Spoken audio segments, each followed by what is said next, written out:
All right, everybody. So a new episode of Once Upon a Boot.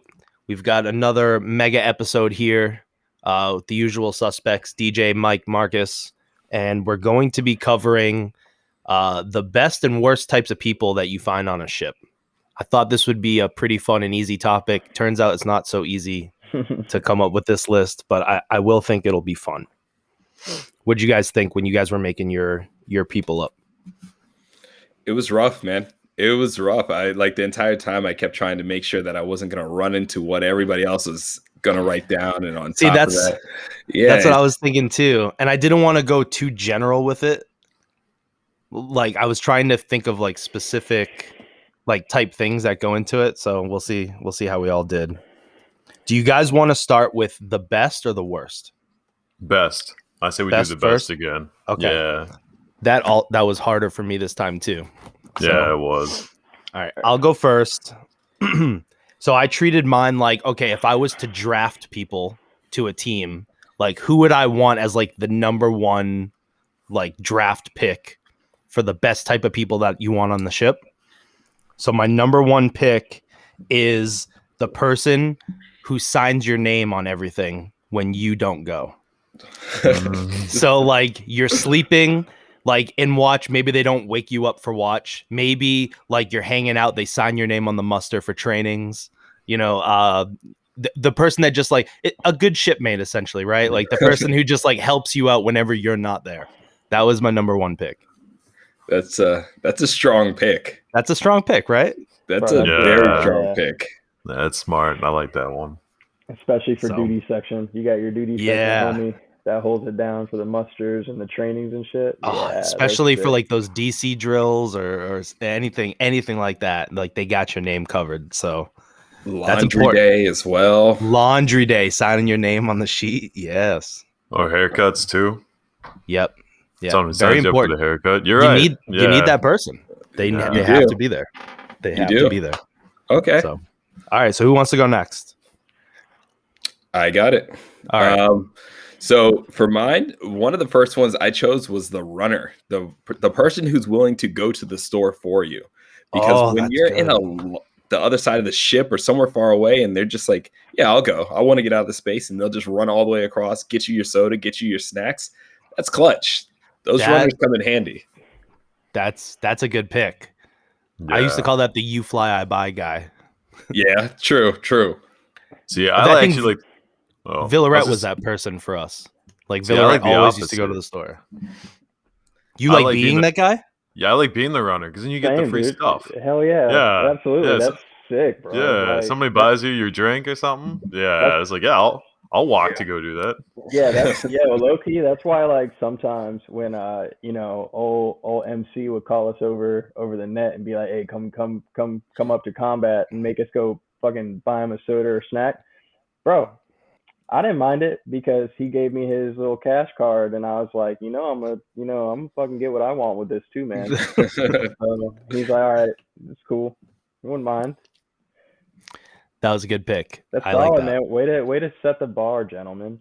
I love it. It's good. I guess if we keep going in the block of squares on my screen, Mike, you want to go next? Okay. So I had the go-to maintenance person, and this was coming from like a work center soup point of view where someone will actually get the maintenance done, or like you say, hey, this has to get done, and you know that they're actually going to do it or it'll actually get done. It's not going to be 3 hours go by and then you find them like doing something else. Like, oh yeah, I couldn't get the tools or I couldn't do this. And, just having someone who can actually get the job done. That's solid. It's the little things. It just makes your day that much easier.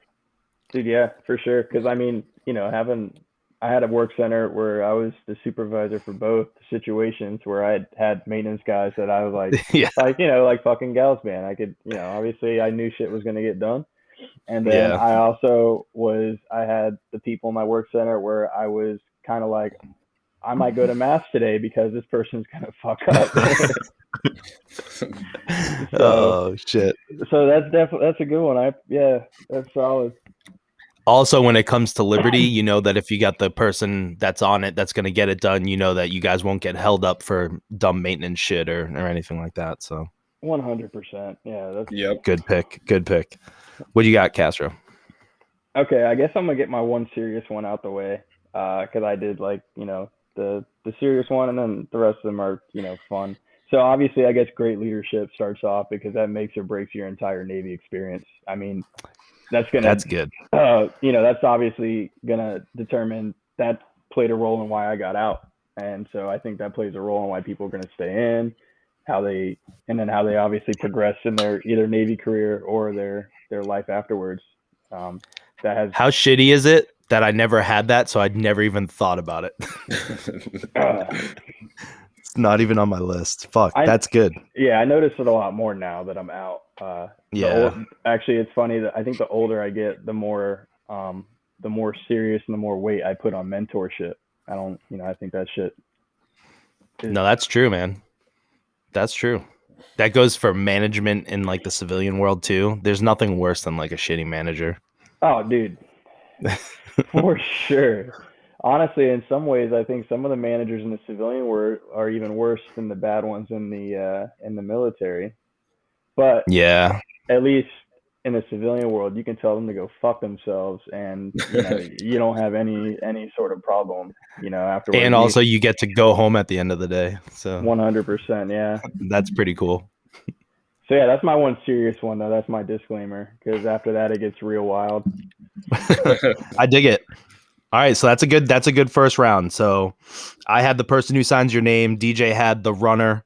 Mike has the go-to guy in the work center. Castro's got a good leader. So second round.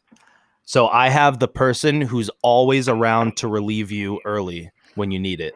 Whether you're in watching combat and they got to relieve you to take a bathroom break or a smoke break or whatever it is.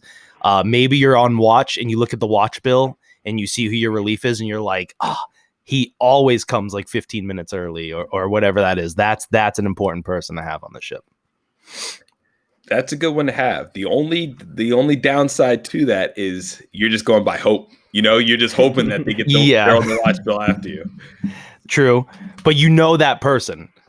When you see them or if you're on watching combat, like you knew like, hey, if I call this person, they'll come down and they won't like bitch about it or whatever. That's true.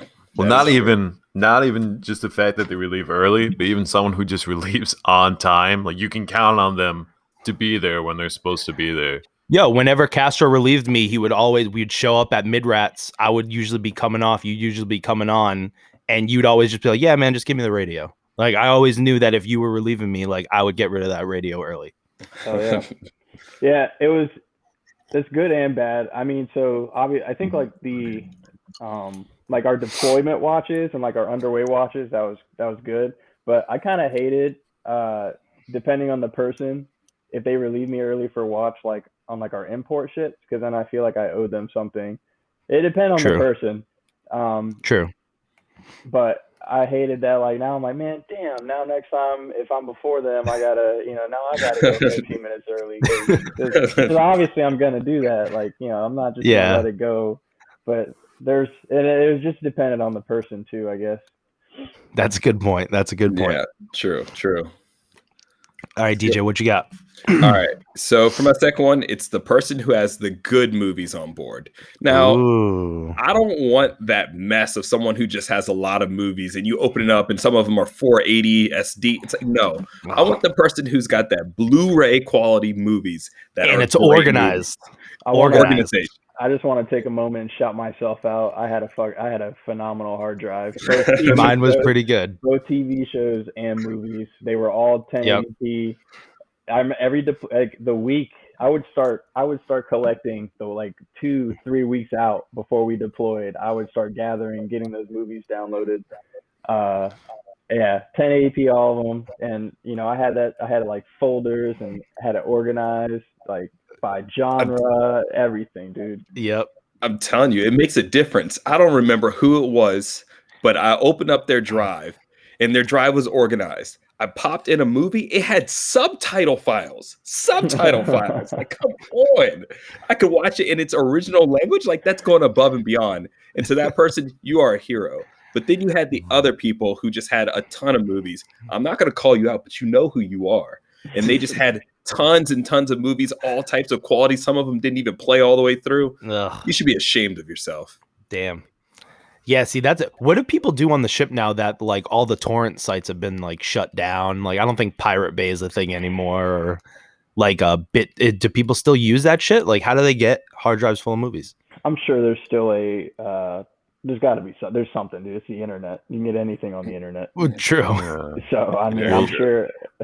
I mean, we were giving our computers fucking AIDS trying to download TV shows.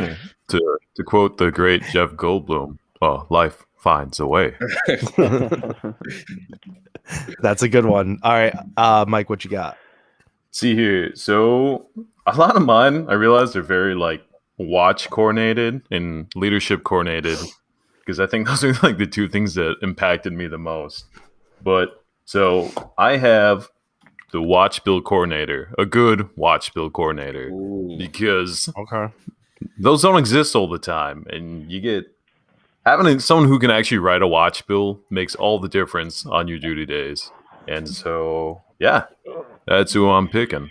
That's a solid pick. I agree. That is a fantastic pick. One of the most important now that I think about it. The person that doesn't put you on the same fucking watch every week if it sucks. Like, they kind of rotate it around a little bit. Yeah, exactly. So everyone gets fucked a little. Yeah, they mix you up. Or if they double you up one week, they hook you up the next week or whatever. Yep. That was always good. It's like, at least you knew they would take care of you. Mm-hmm. Good point. Good point. All right, what you got? Mid-rat CS. Oh, I got that on my list, but not number 2. they could make your day, your whole day. Right at the very end, if you had a good mid-rat CS, right? Yep. Shout out to my dog Pfeiffer. He probably ain't listening, but if Pfeiffer was in the kitchen at night, like you're getting some heat. Yeah, so. That is true. That is true. That's such a good pick. I have that on my list, but it's a little higher up on my list. But yeah, dude, make or break, especially us. Like, we had mid-rats like every watch rotation, so it's so important. Yep. So important. All right, let's go to round 3. So I got the person who's got the in with supply. Ooh. So like, you had that one person that you're like, fuck man, we need this for the work center, or like, oh, I got to go get hazmat, but hazmat's closed. I just need someone to sign the receipt, like just to say I got it. Like, you got that one dude that's like, oh, I got you. They'll take everything. They'll get it all hooked up, because supply is so integral to like your life on the ship. Yep. So you got that in with supply guy. Gotta have it. That's a good one. Gotta have it. Yeah. So quick little story. Being in CE, we actually had a war with supply for probably almost like a year on the ship. Like, it got bad. Like, our parts never were showing up, and it all started because we had an IC man who realized that they were getting like cable down in their shop, which I guess they weren't supposed to have. And so he went on himself to take it away from them. And things just escalated from there. And it was bad. It was literally a battle between like the CE and the supply down there. And having enemies with supply just makes your life miserable on the ship. It sucked. And like, I was gonna say, as soon as like turnover happened and like new blood was coming in, like we made amends right away because of that. But yeah, no, that's a good one. Having someone who's friends with supply probably changes your life on the ship. Dude, I mean, supply and admin are the two things you don't want to fuck with. Like, you don't want to fuck with your life and your pay. Bro, that's so petty. I love it. It was so unbelievable. It was so stupid, but it existed. It's like, we're straight up not going to give you your parts to fix your equipment. Yeah. I'm weak. Oh, shit. It happened. What you got, DJ? All right. So going off the cable thing, my next one was an IC/IT person. We had the hookup upstairs. We had cable in our room. So while everybody else is on the ship had to go to the mess decks and all these other things, in our space, we had the TV setup going. And that's when the fuck did this happen? See?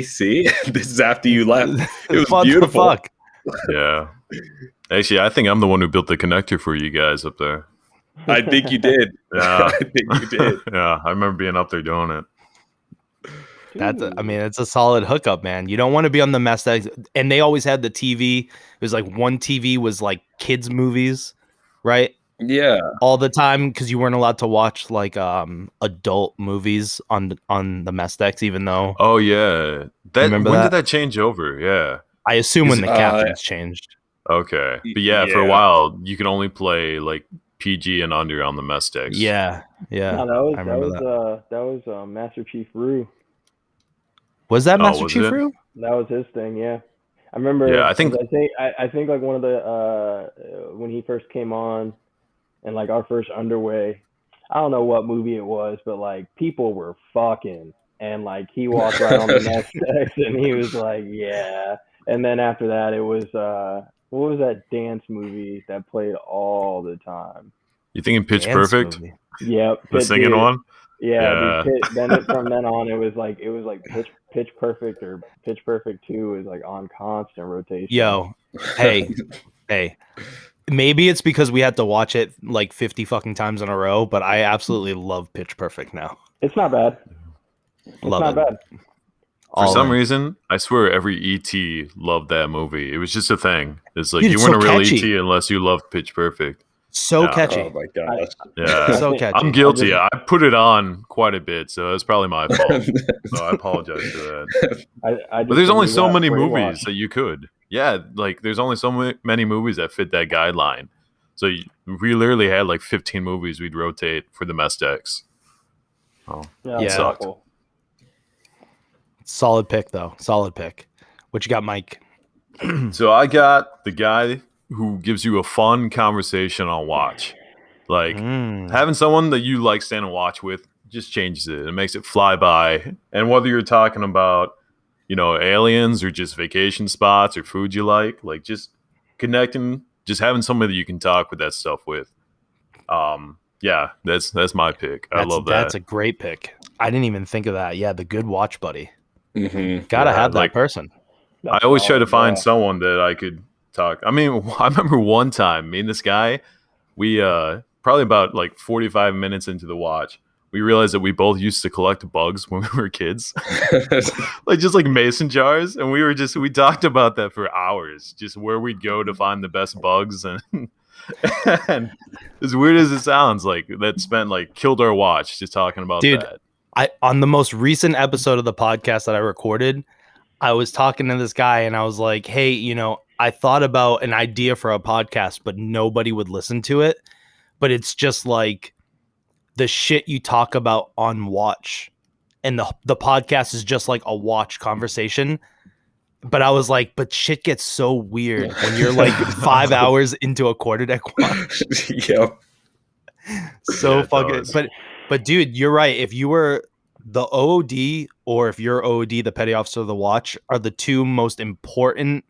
Like they need to be a good person because there is nothing worse than like a 22-2 or a 2-7 with a shitty OOD or a shitty petty officer of the watch that you can't talk to. Yeah, it's the truth. And on top of that, they're the people who you have to collaborate with all your stories because nobody believes you. I saw a seal on watch one time. I tell everybody, nobody believes me, but there was one other person who saw it with me. But I saw a seal on the pier. I swear it. Well, bring him on the podcast and I'll believe it. Yeah.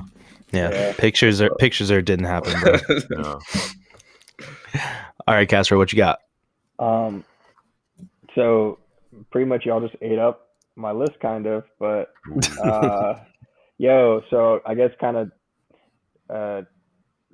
going off of that is having that IT to give you the hookup because I'm not going to say whether or not I had River City access or not, but sometimes that shit came in handy.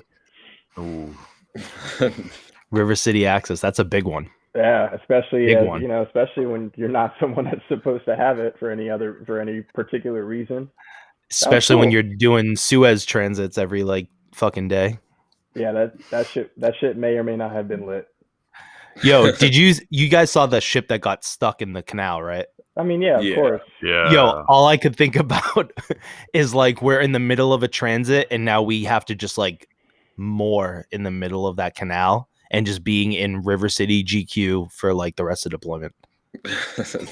I had a dream about that. I wonder if that happened to anybody. I wonder if any like ships were like in the middle of that and had to just chill, or if they like turned them around or something. Or do you imagine your deployment getting extended because you're on the opposite side and you can't leave? Oh, Ooh. yeah, that would be frustrating.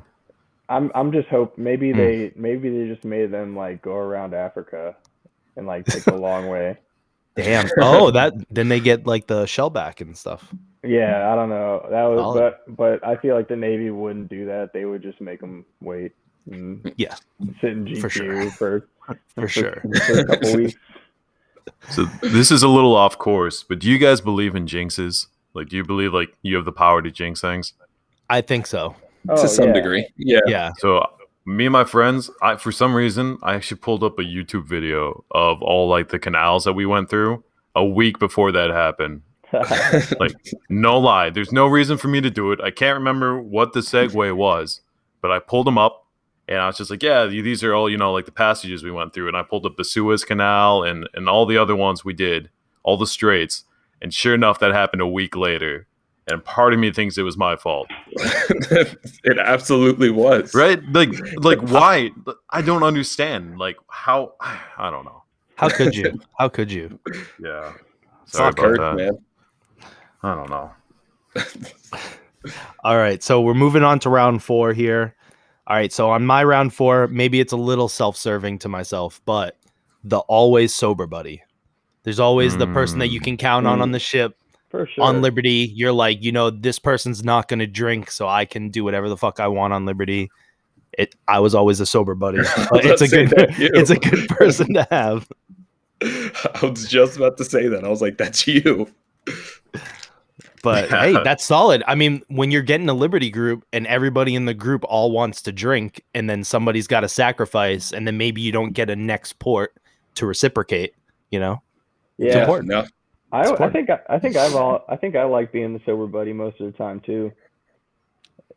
Dude, everybody pays for your shit. Like, it just makes life easier, bro. Like, I think I only picked like 1 or 2 times where I wasn't, and that was like my last deployment on the way back, like when I like killed all of CE and CF on that on the MWR, the donkey tour, on the MWR tour, dude.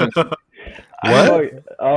Dude, I don't know if did I ever tell you this story about? No, a donkey tour. It was a good time, bro. So on the way back from our second deployment, so like I was supposed to get out like I think like maybe a month after we pulled back in, anyways. So my give a fucks were all gone at this point, and we hit Cyprus on the way back, and the thing is I think for some reason I had never done any MWR stuff, and I was just like, all right, I'll do this one.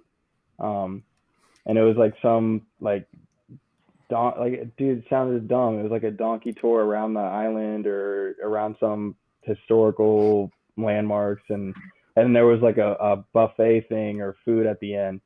What they did not mention is that there was like homemade like wine and moonshine that they made like on site, right? So the tour happens and it was a good time. I mean, like riding donkeys is goofy or whatever, but like it was really pretty. Like, saw some cool stuff, but so the thing ends, and at the end is when you go and you get your food, and sat around like these big hall, like those big dining tables where like 20-30 people can fit on. Like, it was just big. It was like a big hall full of people, and it was a kind of a big MWR tour. Like, I would say like most of CE was there, a lot of CC. Like, it was like, for some reason, I think all the combat systems pretty much went on this.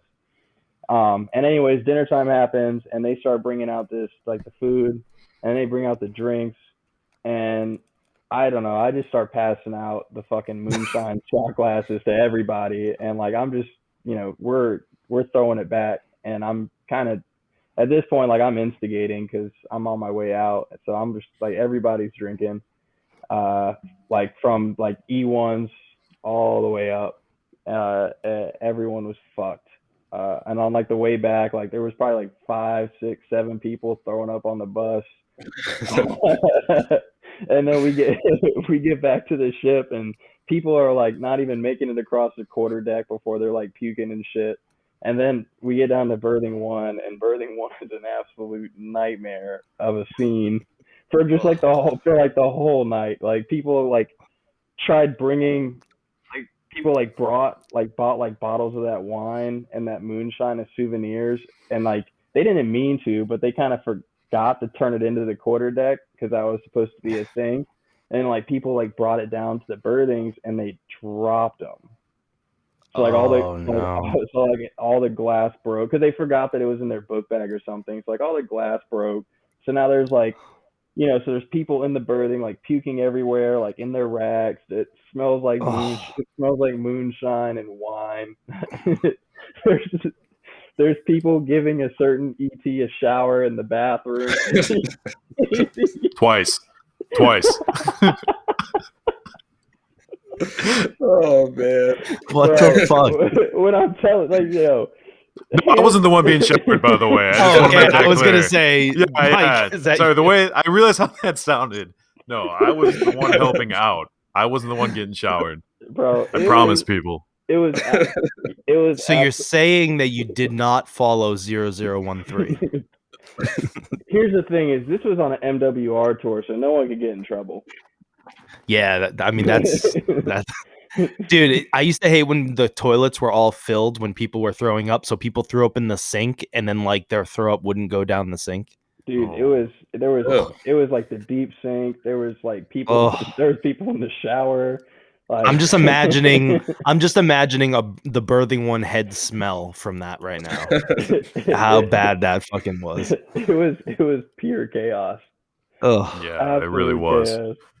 Me and DJ were on that trip too. That was, yeah. DJ's being real quiet and smiling. Like, I didn't do anything. I was just an observer. Me and DJ. Yeah. We missed like a lot of the drinking because we went on the dance floor while the shots kept getting passed out. Exactly. So then when we came back, we didn't know what happened. Like everyone's level had escalated immensely. And so I remember like on the bus is when I realized, oh shoot, like it's like the blind leading the blind. Like I was like, I'm not sober, but I'm better than these guys. Exactly. Hopefully Spider-Man wasn't on the dance floor, DJ. No. But there was some goofy shit going on that dance floor too. I remember that. But yeah, that was like my only time that I didn't. I'm surprised that the MWR trip was so wild because usually it's the opposite. I don't think anyone planned for the all you can drink moonshine and wine part. Exactly. I don't think they put that in there when they sold that tour to MWR for some reason. Shit, man. All right, so yeah, we're just reiterating the importance of the sober buddy to take care of these fucking animals. Good point. Because I don't think there was a single one on that bus. Well, and that's the thing with MWR tours. You didn't need a sober buddy because everybody was just on a roster. Nope, dude. Right? It was the perfect storm. Jesus. End of deployment. End of a bad deployment. On my way out. No holds barred because it's MWR tour, and like you had like everyone from like I think like lieutenants down. You know what I'm saying? Like everybody was lit. It was quite the time. Solid. I dig that. Sober buddies are important, everyone. Sober buddies are important. So that was my number 4. DJ, what you got? Oh man, mine's such a drop after all that. I was just the person who works in the ship store. Honestly, that person's clutch because it's not just like the energy drinks or the snacks. Sometimes it's when you need to get in there and grab a cover because yours flew off the side of the ship into the water or something stupid like that. It comes in handy so much. So knowing that one person that you can walk in there and just be like, yo, can you open it up real quick? I just need to get this. Or and they do that for you. Clutch. Or if there's a shipment that just came in and you're like, hey, can you please put aside a fucking Snickers bar for me or something like that? Super important. That's a good pick. That's a solid pick, man. All right, what we got, Mike? So my next 2 are a little more serious. But so this one is I have a safety net either in the LPO or your chief. And that's more basically when it comes to anything.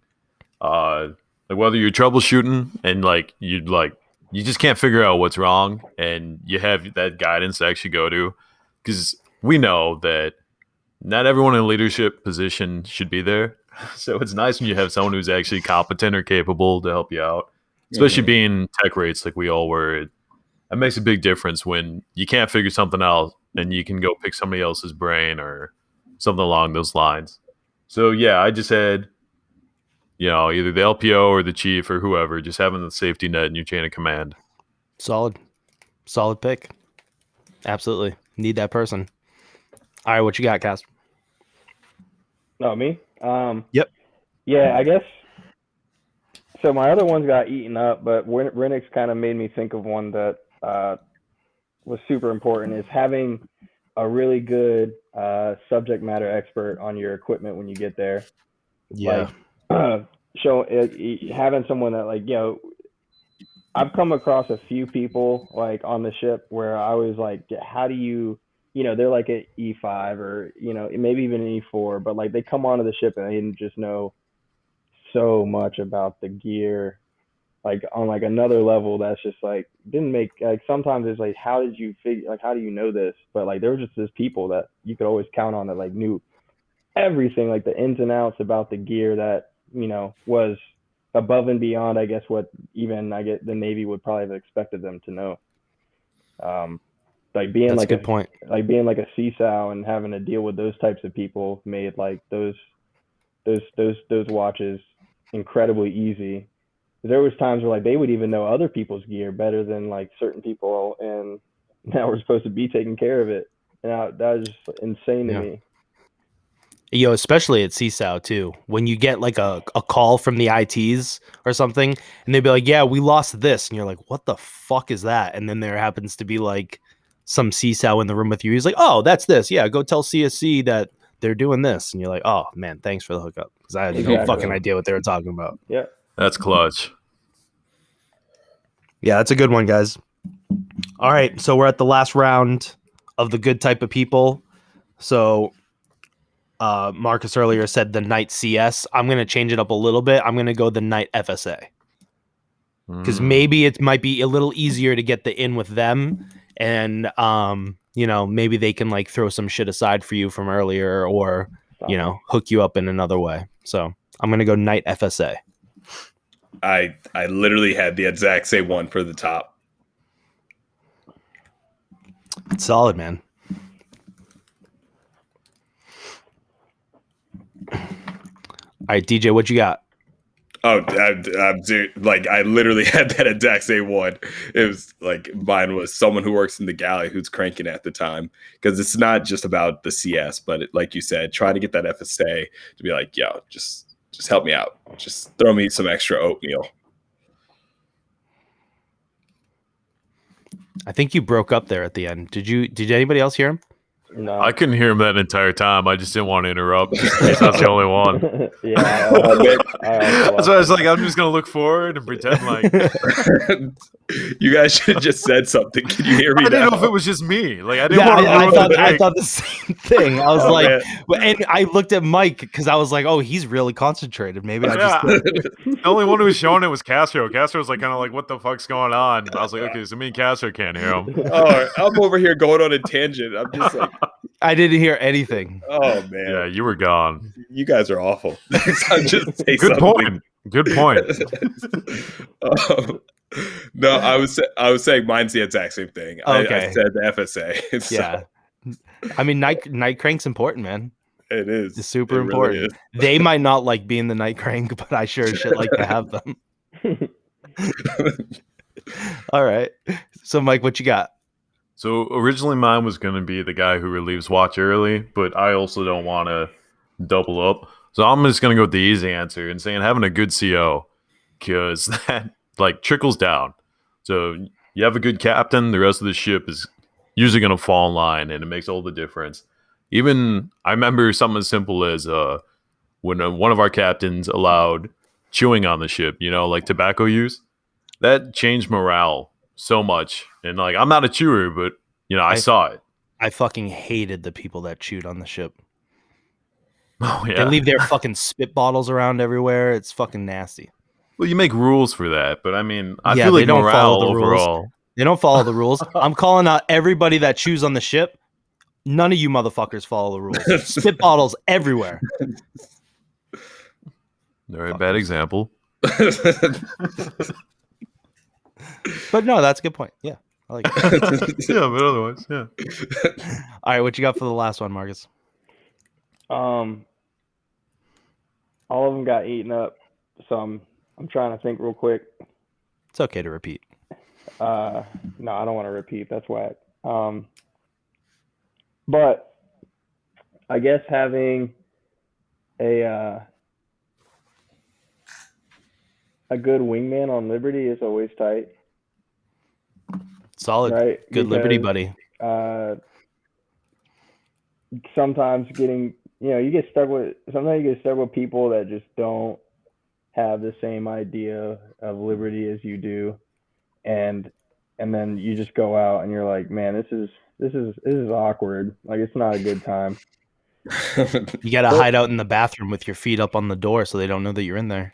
There was definitely like a few times where I extend, like someone was you want to like go out on Liberty, and I was like, sure, I'll try it out. Like, we'll see if it's fun or not. And then it would just be like miserable, and it's like, all right, never. I very quickly was like, all right, never again am I hanging out with this person. Exactly. Yo, me and Villaret hid in the bathroom with our feet up against the door, so no one knew that we were in there, hiding from a bitch-made boy from the work center. I just want to, I actually think that's a really good pick too, Castro. That's a solid pick.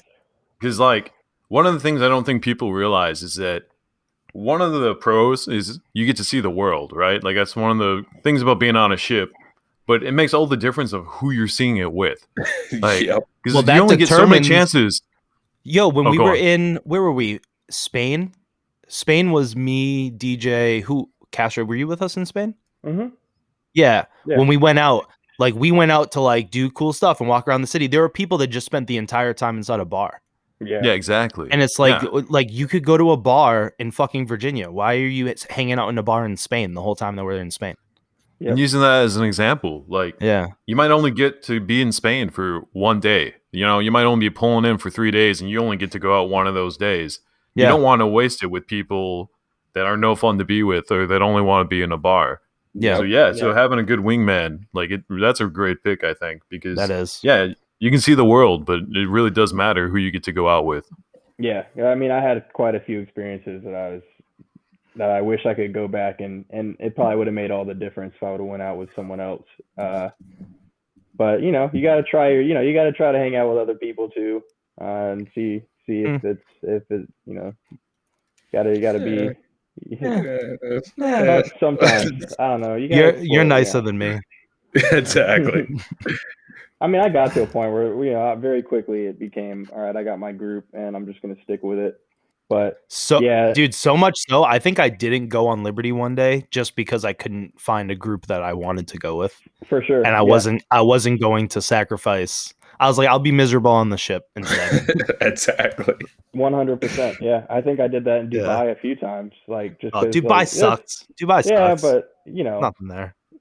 Like, cause just like you had the people that only wanted to go hang out at bars the whole time, which was whack. Like, you had the people that just wanted to sit on their phones the whole time, like the entire time. Which I was like, yo, I don't want to do that either. Like, a little bit of everything. Like, we can grab our phones, we can chat back home for a minute. Download some stuff. Then we could go to a bar and grab a drink. But then let's keep going. Let's walk around. Let's go to another bar and check that one out, or go to another restaurant, or I love, my favorite thing at anywhere we went was just to wander. Like, more than anything else. Like, I kind of hated like set plans. Like, I hated let's go do this, like that's why I didn't do the tours all the time, because like I hated the sort of like the set schedule. I just like wandering around and like coming across cool shit. Like that's like the whole reason why we came across the Star Wars thing. Like, we were just wandering, bro. Yep. Like, same thing with Oktoberfest. We just happened to wander into Oktoberfest. Yeah, and then in the Middle East, no less, right? Like, that was the best part, was just like being able to wander. And there were so many people that like on the ship that didn't want to do that. I was like, yo, I can't like I think there was a point when we were in Greece where like, and I think I was with some of y'all. I think I know what you're gonna say, and I was telling the story. Are you talking about the band that we came across? They were like playing. I want to say I was with you. It sounded like Rammstein or something like that, and we were like, "Is that Rammstein?" Like in the middle of Greece? Yeah, I think so. And there was also a time we were in Greece and like we just like were We went to the beach that day. Yep, and we're just like walking like the coastline, and we went across like all kinds of different beaches, and like it was sick. Eventually, we were at the point where no one spoke English. Like we wandered too far. But that shit was cool. Yeah, it was. So those are solid picks. So these are examples of the best people that you find on a ship. Now, when it comes to the worst people you find on a ship, I had an easier time coming up with people, harder time putting them in like narrowing it down to 5. I had no trouble at all. All right, so I'll start with this one. So my number one, if I was to draft the worst type of person to find on the ship, personal preference here, the people that I just like can't fucking stand, is the one-upper. Yep. The person that's got a story for every story you got, and they had to have done something, more intense. I think we all know a certain, spy tech that might fit into this category. You were talking about. We're just gonna leave it at that. But yeah, it's just like, you want to almost be careful of what you say, because if they overhear it, they're gonna have a story, and you just can't fucking. Like, you could be like, I won $1 million. Oh, well, I won $1 billion, but then I lost it the next. It's like, shut the fuck up. You don't have to have a comeback for everything. So, one-upper for me, absolute worst. That's good. That's really good. Yeah. For me, number one, it's got to be the heavy sleeper that doesn't turn off the alarm. If you it's one thing to just be a heavy sleeper, but it's another thing to have your alarm blaring and not turning off your damn alarm, because you ruin it for everybody else. Everyone else has got to get up, wake you up, and then get back in their rack and go to sleep. And if you have the multiple alarms, I swear I want to hop out of my rack and choke the living hell out of you.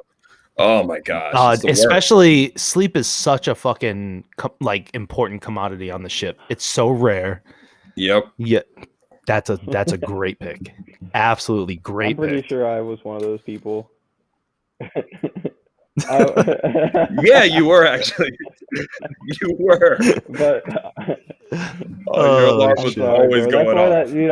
I remember Jacob used to love it because I would do like funny. It got to a point where like I did funny ringtone or funny songs to wake up to in the morning, and I did like a.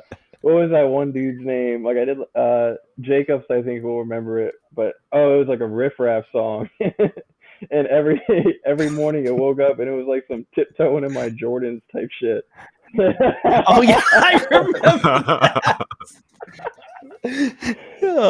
Chris used to hang out in berthing when you wouldn't wake up and listen to it because it was stuck in his head. Oh yeah, dude, that shit was so weak. Oh fuck, that's good. Oh shit, I remember that. I think you had Metallica for a while too, and then that's when like people like started getting aggravated or something. I got better about it. Do you guys remember when they used to play the wake up song too? Yeah. Yeah. And people picked a whack ass wake up song. Exactly. When it was horrible, it just made you so mad to start off your morning. It doesn't sound good coming over the 1MC either. It sounded really bad. No, it did not. Yeah, it sounded bad coming over the 1MC, but when it was just a bad song, it just ruined it so much more. Like the days that they played Michael Jackson as a wake-up song, I was so hyped. I was ready to go for at least the next 10 minutes and then remembered I was on a ship. But for those 10 minutes, I was thrilled. They used to play a breakaway song too whenever we broke away from a Raz. Yeah.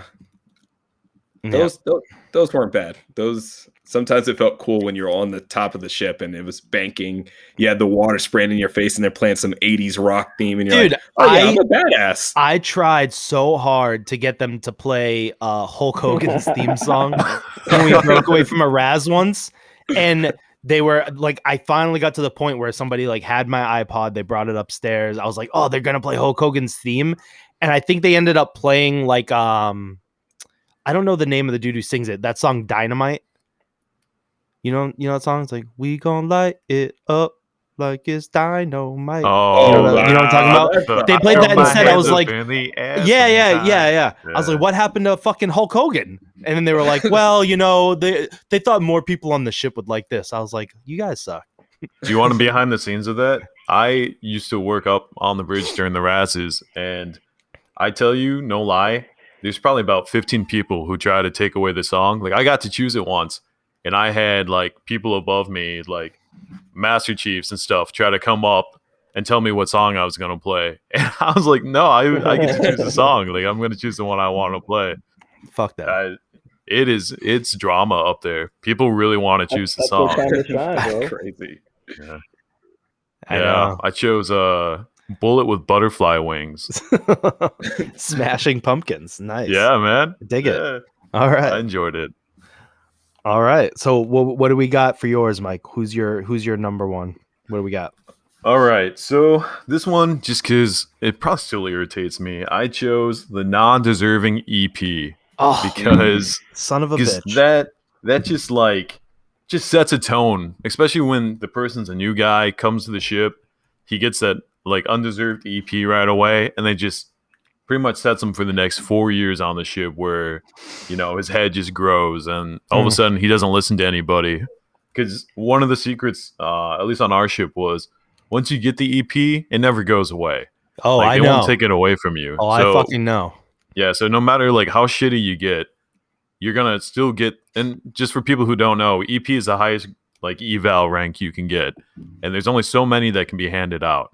So once you get that, you're pretty much locked in to get that until you make rank. Yeah, it was a fucking ET that is the reason that I didn't get an EP on my last eval on the Mahan. No, I apologize for all. And he got ETs. separated the next month for failing too many PRTs. So yeah. I'm really glad he got the EP. Super glad he got the EP. I was like, who are you talking about? And then it dawned on me. Yeah. So that's good. Yeah, that's a solid one. Now I'm sorry, sore spot. I'm nice sorry.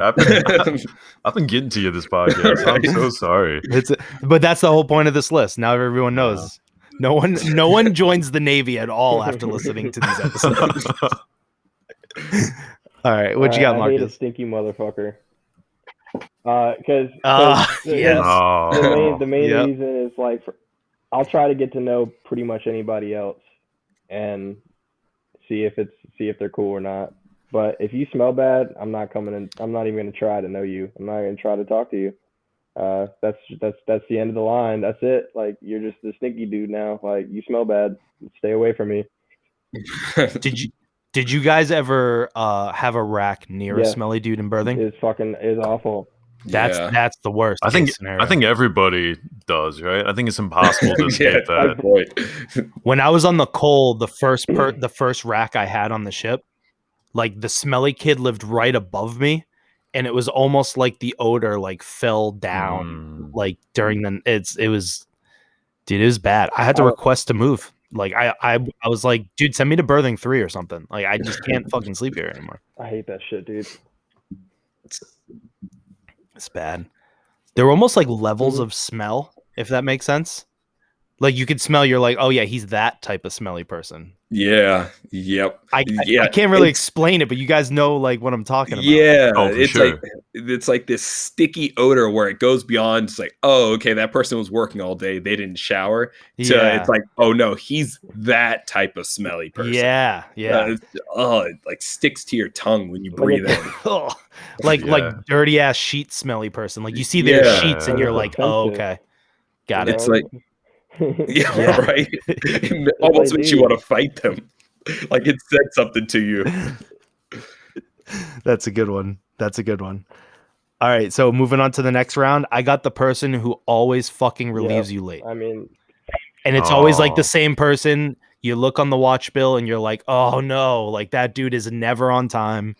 He's always late. You always got to like fucking wake him up or do some other bullshit to get him going. Like, they're the worst. Yeah, I agree. Just fucking horrible people.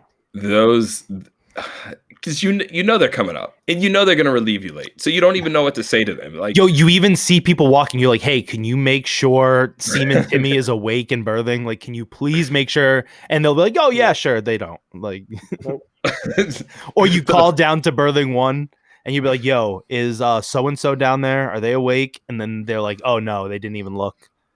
They have their own category too. The person who answers the fucking phone, it doesn't actually look. Yeah. Yo, oh my God, I can't believe I forgot all about those people. Yeah, that they came in clutch.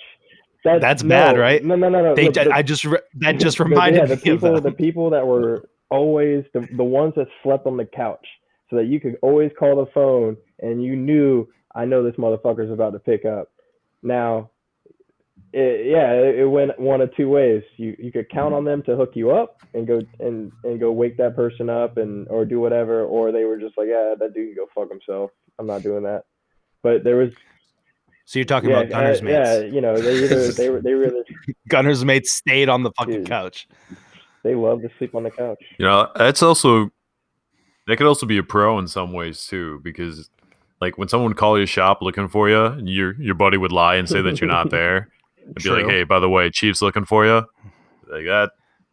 Just saying the inverse of that. I loved it. That's a good point. That is true. Like, I'm not here. And like, oh no, we haven't seen him. All right. What do you got, DJ? What's your next one?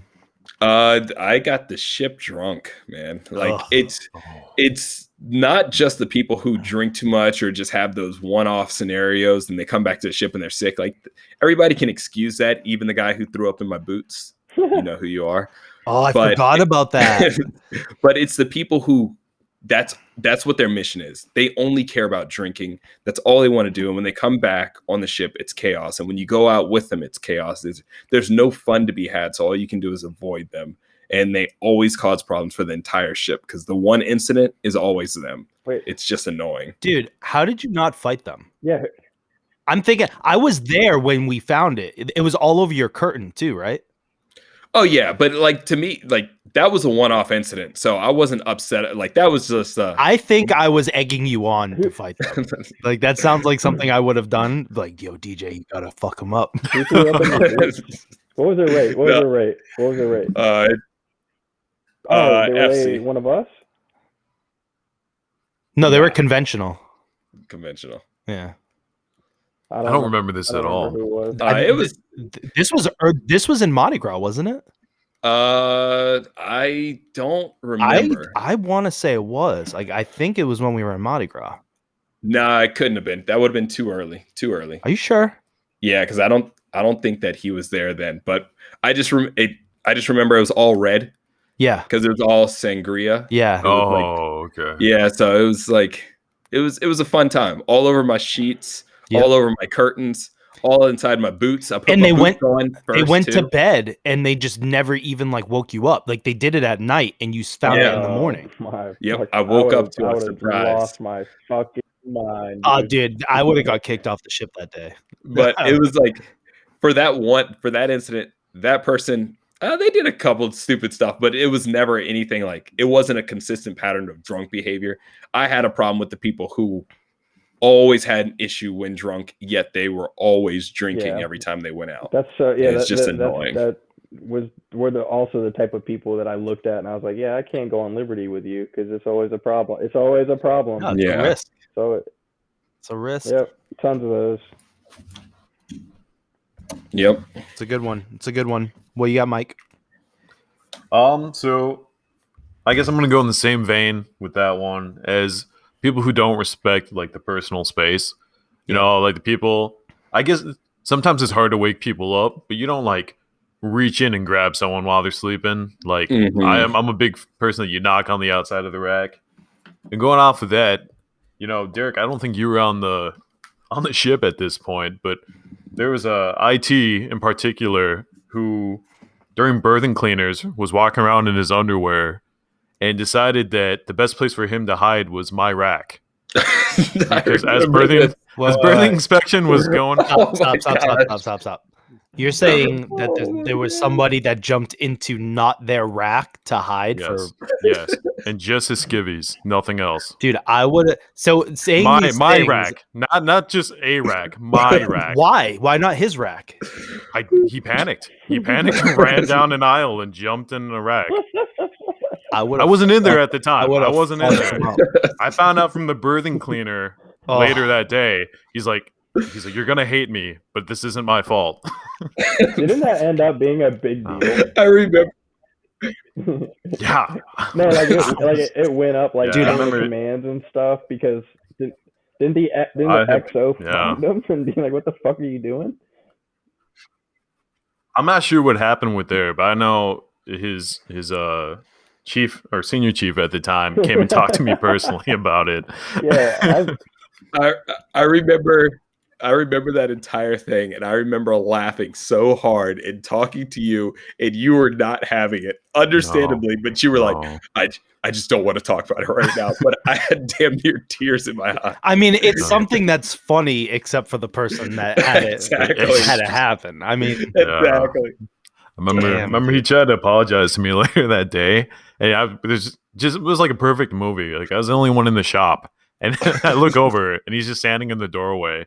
He's like, I wanna. And I was like, get out. Is there, when you guys think about this right now, is there like a particular rate that you think covers most of these things? Because I kept going back to us with one rate, and I apologize. I'll say, I don't care. I apologize to anybody who was this rate. I know it doesn't apply to all of you, but I met a lot of nasty fucking STGs in my time. I don't know. I was going to say the same thing. STGs are either the coolest people or the weirdest fucks out there. Dude, they're like, yeah. Like, there's so many cool STGs. There are so many awesome ones. There are. But all the weird people also seem to fall into that category. Yeah. I actually disagree. Mine's pretty spread out. Mine's spread out okay. too, yeah. That's good. No. Well, me and DJ know. We know what's going on. I mean, I could definitely think of a few STGs that were gross, but I could also think of a few Gunners mates that were gross. I could think of a few FCs that were gross. And then obviously, we can go across the ship, and basically it's kind of, universal. There's just gross people. Well, there was that one STG that went to Captain's Mast on the ship he was like taking like little kids out at night and stargazing with them dressed up as Star Wars characters. That was one of the funniest Captain's Mast that you could have ever been a part of. I was there. That shit was great. But he also stunk, right? And he also was like annoying. Like he fit a lot of these categories. Just saying. See, I don't remember that. I can't say either way. It's okay. We don't have to get into it here. Yeah. All right, Captain's Match. But solid pick for sure. Legendary. For sure. All right, what you got? What you got, Marcus? I always hated the just stereotypical Navy bro that you get on the ship. Like there's a certain person that joins the Navy and they end up getting pigeonholed into like a sequence of events that happens far too often. Where like they do. So you mean the tomahawk tech? Yeah, they just do all these things that just are like I get stereotypical Navy bro stuff, man. They go out, they buy the Camaro, they fucking there's a certain aura about them and a personality that just I'm not doing a good job explaining it right now, but I think you guys. We know who you're talking about. Yeah. We know who you're talking about. You're talking about a short tomahawk tech with a big ass forehead. That fits. That's DJ knows who I'm talking about. And I have that bastard blocked. I can't stand. But you know what? Yeah, fuck him. But that's actually a good example of like what I mean. Like that's a good type of person. Yeah, he is. As soon as you started saying that, that's who I thought of. They get anger tattoos right away, and they fucking and then like they're always they're always posting their Navy stuff online. Like they take their profile picture in their uniform, right? Like all that shit. Yeah. Man, there's just a certain sequence of events that a lot of people kind of. They got like a bumper sticker or a decal on their car that says like Navy Pride or they're something going. like that. They go like they're one of those the people that like continue to go out on liberty in their uniform even when they don't have to. Sometimes like they're just like I'm gonna do this. I'm gonna go out in my uniform, fucking, so people can notice me. This I don't know. I did a really bad job explaining that, but you guys know what I mean. No, you did a great job because we all know exactly what you're talking about. All right, that's a good pick. So, and moving on to the third round here. All right. So I have Blue Falcon down, but I want to give a specific type of Blue Falcon. All right. I'm going to make a scenario for you guys. You're at a training off the ship, okay? The training gets out early, but one person decides to go back to the ship while everybody else agrees not to. And then everybody else gets fucking in trouble because the one person wants to go back, that person. For any reason. Even if like, hey, you have PT in the morning and then you don't have to be on the ship until like a certain time and they go back to the ship early. So then everybody else on the ship is like, oh, so you guys got done that early. You know, like they just ruin it for everybody else. Like that type of Blue Falcon. The one who fucks over everybody because, well, I'm just going to go back to the ship now. It's like, fucking don't. Just don't. Why you got to do that to all? Like, those people suck. Yeah, I agree because there's no reason for it as well. It's not. You're doing it out of spite. It's spite. It's never one of those, well, I got a lot of work. I really just want to get this work done, so maybe we can get out of here early. No, it's usually like, well, I don't feel like going back home to shower. I just want to shower on the ship. Bitch, go back home to shower. It's like, no, we're all going to go to McDonald's and get breakfast right now. It's like, well, no, I'm just going to go back to the ship and get food in the mess decks. Like, dude, can you just fucking sit with us, please? Like, I would offer to like 5 people breakfast at that point. So, like, if you don't go back to the ship, I'll get you breakfast or something. Like, just be cool, man. Like, come on, just be chill. Or, dude, you get out of school, like you have a school, but you're supposed to go back to the ship at the end of the day, and then one of them just goes back to the ship. Like, what are we doing? Yeah. Just don't. But, yeah, that's my pick. So, we got DJ. The computer hog, specifically on deployment, because the computer is such a high commodity. And it's just like one of those things where everyone's trying to send an email because that's really all you're doing, or maybe hop on Messenger and send a couple of those messages with that terrible browser, a mobile constantly browser refreshing, trash. Constantly refreshing. Yeah. Like, you're trying to make the most out of whatever time you have, and there's always that one person who's sitting there looking up cars. It's like you're in the middle of the ocean. What do you need a car for right now? Like, come on, like share it. I couldn't stand those people. That is. Man, I'm mad I never thought of that person. Yeah, that's bad. That's the ETs hooked me up because I had that problem on my second deployment. I forgot.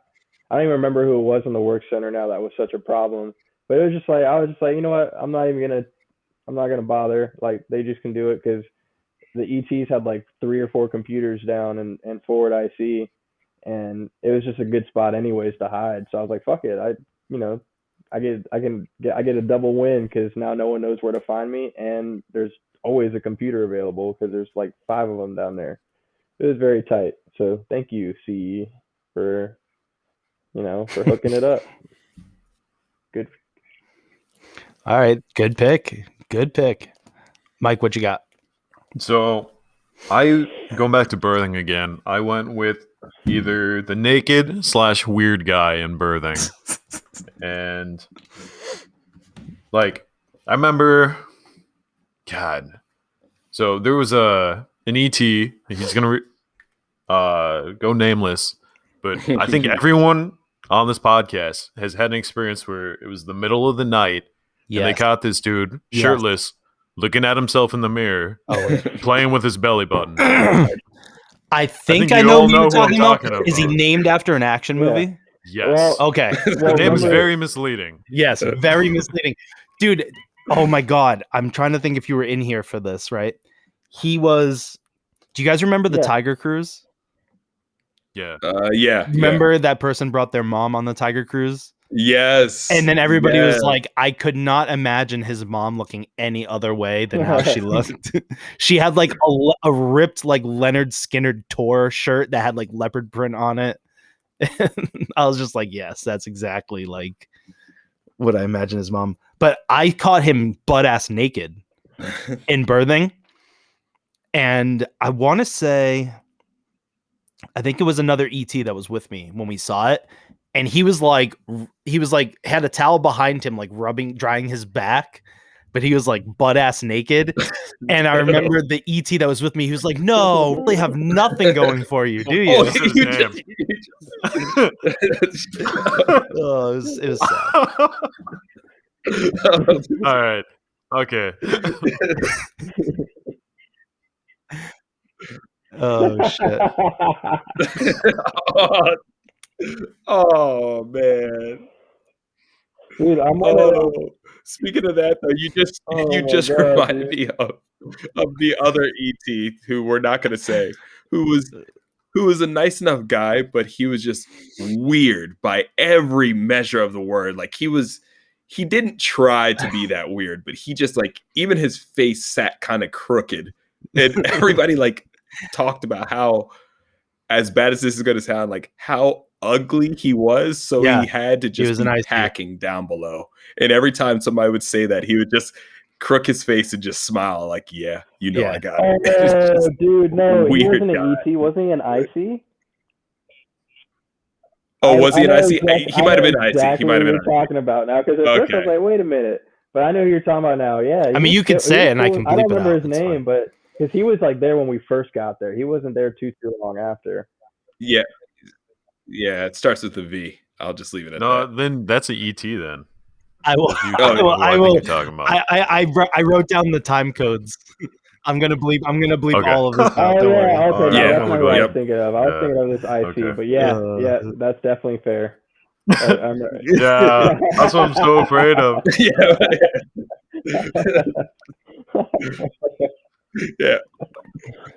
Dude, that other one, he had nothing. Both of them are just sitting in their room right now, just ripping. I think remember Senior Q, we're kind of hyping up the second one, to be fair. So he was screaming at him, I think, one day. And I remember like listening to it like outside of the room or whatever it was, and he's like, "Do you have anything fucking going for you in life?" He's like, "Are you completely worthless in every possible fucking way?" I remember It's so bad, but it's just like, well, yeah.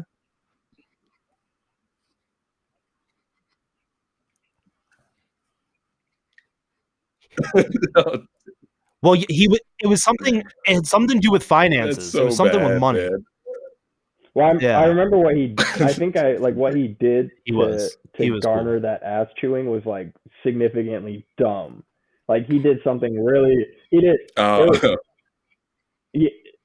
was because Senior Q, first of all, was the man. Like that dude was cool as fuck. Bad. And I remember like that, like he stopped this person. Senior Q stopped this person from. It was up in the shop when you first walked in. But in return, he dug shop two. And I remember a lot of people were like just outside of Forward IC. It's bad. Not Forward. I remember what was it? The MMs that were like right next to shop 2. Yep. I forget what A-gang. A-gang. I remember they had the door like cracked open and they were all just kind of like chilling. There was like 10 people in that ladder well listening, but yeah, A-gang. Yeah, A-gang. so dude, it was a lot of people, but good stuff. So the naked weird kid in birthing, I think we pretty much nailed that one. Because I was on duty the night before, and I think it had rolled. It started that night and went into the day. Oh man. Oh yeah, and that same person, I forgot that same person. I remember specifically, like I fucking yelled at him because I woke up with him doing that exact with his finger digging in his belly button, and I could hear him breathing. That's what woke me up. Is he was just fucking breathing, and I popped my rack open or my curtain, and I was like, "Yo," I was like, "What the fuck are you doing?" And he sat there and he was just breathing, and I fucking called his name, and I was like, "Yo, what the fuck are you doing?" And he woke up, like he was like doing it like asleep. But the thing was, the weirdest part about that interaction was even like he woke up, like I could realize like he like came to, and he realized he wasn't in his rack. But instead of being like, "Hey man, I'm sorry," like or anything, like, he just quietly just backed up out of the aisle and walked away and didn't say a fucking thing. So, dude, all right, dude, that was weird. Maybe I'm making this up in my head, but did they used to like pace back and forth in front of the mirror too, almost like with their arms kind of like a T-Rex? Dude, I swear, I want to say me and Jacob caught him one night doing that. I'm gonna have to talk to Jacob and find out for sure. But I think that we caught him, and you guys know Jacob. He was loud as fuck. He goes, "You a fucking T-Rex?" I don't know about that pose. I swear, dude. I want to say that fucking happened. I could be wrong. Just the fact that all four of us know exactly what I was talking about just proves that it's a problem. Yeah, it's a problem. Yeah, it's a problem. It was really weird. Yeah. All right. So, Marcus, what's your number 3? Oh shit. The people that just people that take the Navy shit just way too seriously all the time. Like for example, like you know, our like FCO. You know when you saw someone getting yelled at the necks by like a chief or something, and you're just like, yo man, like, this person's just like shopping. Like, why are you digging in his ass? Yo, I got yelled at the fucking necks putting gas in my car because I didn't have my cover on while I was filling my got up. It's like you got nothing better to do, dude. It was one thing when people went out of their way to like correct you or like yell at you on the ship. I'll let it slide a little bit because, like, you know, on the ship is a little bit different. It's still annoying. It's like, dude, you went out of your way to, like, just be a dick for whatever. Like, you know, you like something minuscule, trivial, and they're fucking yelling at you, and now it's a thing. And it's like, dog, you didn't have to ever do that. Like, we could have been about our business. But it was even worse when it was, like, someone not in your command. Someone like you're just out and about, like you're getting gas at the gas station on the necks, or like your cover's not on, and they come by. Dude, I remember I was in front of my house when I was living in Ghent, and I was like and this is like first of all, I should note that same FCO that you're talking about was my literal neighbor, and our captain and our CO at the time lived 2 doors down from me. So my first captain and my first or second FCO literally were my neighbors, right? And I would see them all the time walking from I'd go to the Harris Teeter up the street and get my groceries, and I would literally I'd have like a case of beer and I'd be walking past my CO walking his little dog or whatever. Was your first FCO Captain America? Yes. Yeah. Wow. Okay. I don't know if he was my first, but he was definitely he was our first captain facing movements. That's what I always called him. Okay. But yeah, so I remember though I had just gotten home, and I wasn't even attached to the boat at the time. I was actually off at some school, and I was literally like rolling my trash can to the curb, and my cover was off. And I remember some random fucking lieutenant. I was in Ghent, so like it was like fucking not too many enlisted there. It was usually like officers and shit. And some lieutenant like pulls up in his little BMW and like rolls his window down and tries to chew me out. And I literally look at him, I'm like, dog, like I'm in front of my fucking house. Can you leave me alone? Like, but like this dude took his job so fucking seriously that he decided to try to like chew me out in front of my own crib. Like I'll beat your ass, dog. Like I'm in front of my house. Like you're not about to yell at me about that. But dude, absolutely hate those types of people. It's like, and if any of you are listening to this and like, don't fucking say shit to nobody if you're not on the boat or if you're not on the fucking base. Leave them alone. Dude. Unless they're doing something grotesquely wrong that like even if they weren't in a fucking uniform, you would still be like, yo, what are you doing? Yeah. But they're just mind your fucking business, basically. Yo, it was a Master Chief that yelled at me at the gas station. He was like, "Where's your cover?" It's like, "It's in my car." He's like, "Why is it not on while you're pumping gas?" I was like, "'Cause I'm pumping gas." Like, Is it that serious? And he was like, what's your command? Like, he started asking all these questions. I was like, damn, I'm so happy my cover's in the car because it says the command on it. I was like, I'm not telling you. I finished pumping the gas while he was yelling at me. I just got in the car and drove away. Yeah, like you gonna follow me? What are you gonna tell my captain? Like, I saw this sailor pumping gas without a cover on. Like, fuck you. Yo, and no bullshit. Like, yo, if I was like higher up in the chain of command, right, and some other chief or some officer came and pulled me aside from my fucking already busy day to tell me that they saw one of my sailors walking around without a cover, I'd look at that dude and go, yo, are you fucking serious right now? Like, you ain't got nothing better to do, you know? Yeah. That if I was in someone, like, if I was higher up, and that's exactly how I'd look at it. I'd be like, dude, what the fuck, man? You don't got nothing better going on with your life right now. Yeah, fuck those people. That's a good pick. Solid pick. Yeah. All right. Oh no, yo, go first. Just a quick question. So that FCO, was it an act, or was he really like No, that? he was like that. He was really like that. He was the one that he called us peasants in the wardroom when he was eating because there wasn't enough like burgers left on burger day in the wardroom. So they were like, oh, just go down to the mess decks and get a burger. He's like, you want me to go downstairs with the peasants? Like, he's a fucking dude. He got in my face one day because he played like lacrosse at Navy at the Naval Academy, right? He was like a lacrosse player or something, I think. But I just remember he was like, he looked at me. He's like, you know, one day, Gallsband, you'll go to college and get a degree, and then we'll be on par with each other. And I was like, I already have a degree. And he was like, well, why aren't you an officer? I was like, because I don't want to fucking be with you guys. Or something like that. And he got so offended. Offended. Did we genuinely ever have a cool divo? I can't remember. Like, and I don't mean that in a bad way. Like, so we got. Oh no, we didn't, because the next FCO was fucking weird and fat and. I'm trying to. I don't remember all of our FCOs. She smelled.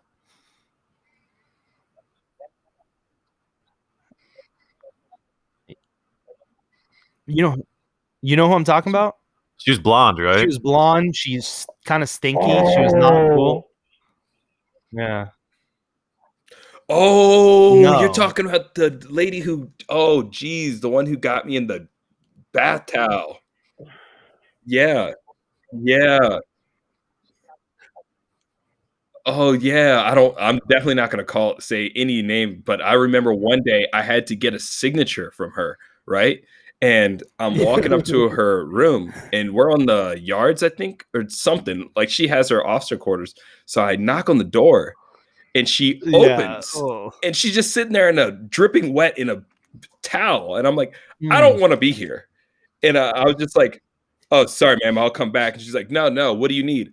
Like, I need my eyes bleached after this moment. Truly forgot but about her. She just sat there signing. Was she not there for a long time? Dripping wet in a towel, so. like holding. She was there when I left the ship. I don't want this situation at all. I hope nobody is walking by I don't remember if we had did we have another one before we had that other dude, the other little guy that was. I don't remember if he was bad or not, but I think he was a little annoying.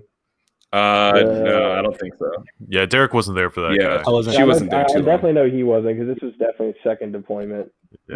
But I don't remember if we had a guy between, or a person between him and her. I could not stand that guy, man. He like brag complained all the time. He's like, I got so many meetings. I have all these meetings. I'm just so important on the ship. He did sound just like that. Yeah. Dude, I will say I had a cool ass fucking FCO. My second FCO on the Cole was awesome. Yeah, awesome. I don't think we ever. He actually came and sat in Caesar 2 one time, and he looked so defeated. We were like, "What's going on, sir?" And he's like, "I should have went enlisted." Like, he was cool as shit. I don't think we had any cool SCOs. I just think we always had cool stows. No, we did not. Oh no, wrong. You had the illusion of cool stows. It was a fucking act. The first stow was cool as fuck. Yeah, for sure. Second stow appeared to be cool, but then he fucks you behind your back. which one is the second one to do with the gray hair? Yeah, I agree with that. Oh, he's a fucking cocksucker, dude. He was one of the reasons why like my whole surgery thing went the way it did. Oh shit, I didn't know that. Yeah, neither did I until I went to check out, and one of the dudes in admin smartened me up. He goes, "Hey, just so you know, it wasn't the CO that was blocking this; it was your stow." And I was like, "What?" Whack. Yeah, I was like, "Stow's cool as shit." Stow was cool as fuck. Yo, though. first stow was awesome. That dude was sick. But he was also like kind of jacked too. Yep. Big dude. That man could put up some weight. Yeah. All right, so let's move on to the next one. Yeah. I don't want to repeat things, but I think that this has to be reiterated of how importantly bad it is.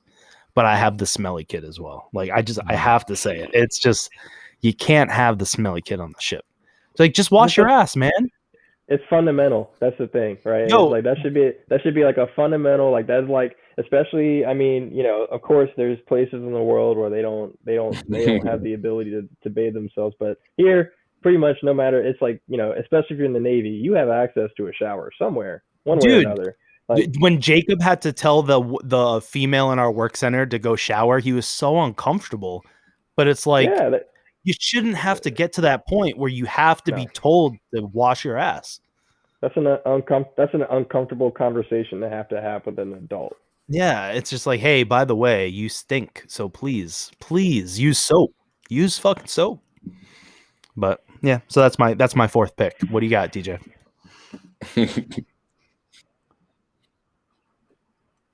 You were a gym bro. I was gonna say we were all gym bros. What do you mean? Gym bros. Fuck, I hate the gym bros so much. And okay. No, because let me iterate. Let me get specific with this. I don't mean the people who go to the gym. There's nothing wrong with that. I don't care about the amount of time you spend in the gym. There's nothing wrong with that. What I mean is the group of people who constantly go into the gym with the goal of impressing or belittling what you're doing, or saying like, hey, we should work out together, only to try to like show you up or try to put up as much weight. And they do this thing of like, oh, you're only working out 4 times a week. It's just like, shut up. Nobody cares. So yes, but it's like that type of person who just, everybody works out at their own pace. Everybody gets progress at their own pace, and the people who can't allow others to do that and constantly just do you remember maybe this being is a little in the gym, and it doesn't matter your size, whether you're the most fit person in the world like a new or the skinniest person out there. Say it was like they're on the way always going to try to make you feel bad because DJ, you had gotten to the point where you were putting up like a good amount of weight on the bench that we had in the gym.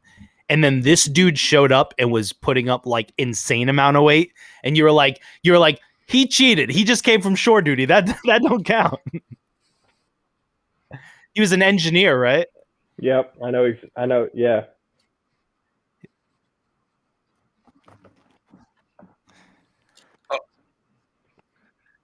Like, this is crazy. It was that I know exactly. Yeah. I don't remember what his rate was, but I just remember there's 2 people who came to the ship. Yeah, that's the dude I'm talking about. He was an engineer. Disgusting weight that it shouldn't even be legal. Ridiculous.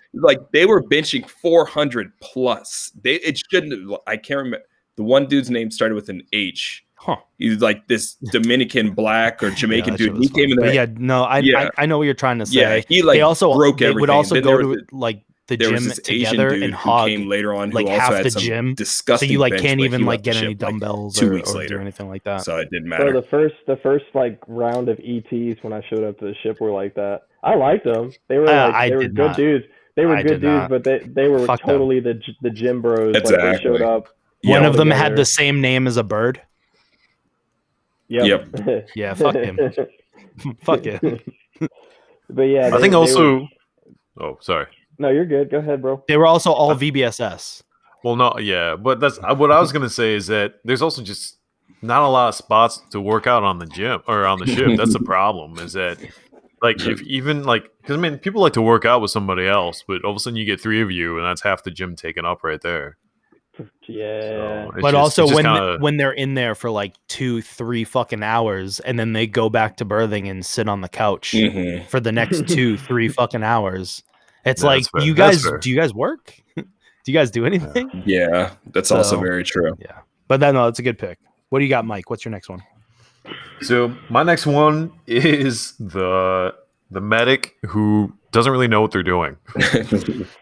Whether that comes to taking shots or they just or not taking shots, giving shots, or whether or not they just prescribe, like Advil or Motrin or whatever.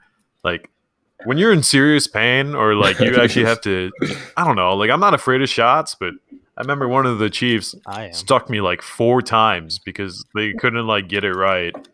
And they blamed it on the rocking of the ship, which was fine. I was like, okay. But then later on, I heard through the grapevine that they were blaming me, saying that I was fidgeting too much. And I was like, no, that's not what happened.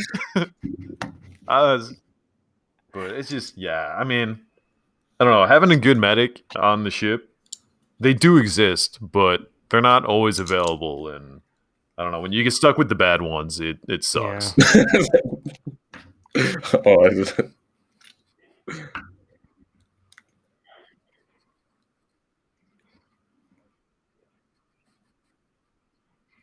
Yeah. Yeah, because it's like you're in trust, you're in pain, right? Yeah. You're in Even when you're distress, just you need sick help, too, or 'cause it's whatever like the you situation, and you're relying on You these can't just people say I'm sick and not who show are up. so They inept have at their to job. approve It that you're almost feels sick like or you'd sick be enough better to go off see going somebody into the else. back room So with a it's butter just- knife and you're trying to like surgery make on them yourself. realize like, no, It's I'm really ridiculous. sick. This is not Exactly. like I need that SIQ shit. I fucking need it. Exactly. Yeah, no, fuck them too. Yeah, we're getting there. All right, Marcus, what's your next one? The paper sailors, because like you'll probably think of, I mean, I guess all y'all probably will think of good examples, but like when I got to the ship, everyone told me about this one sailor in our division that was super hot shit. He knew everything. He was this, that, like, and then I started to work with him, and I realized, like, dog, there's nothing special about you at all. You just have a lot of quals. Damn.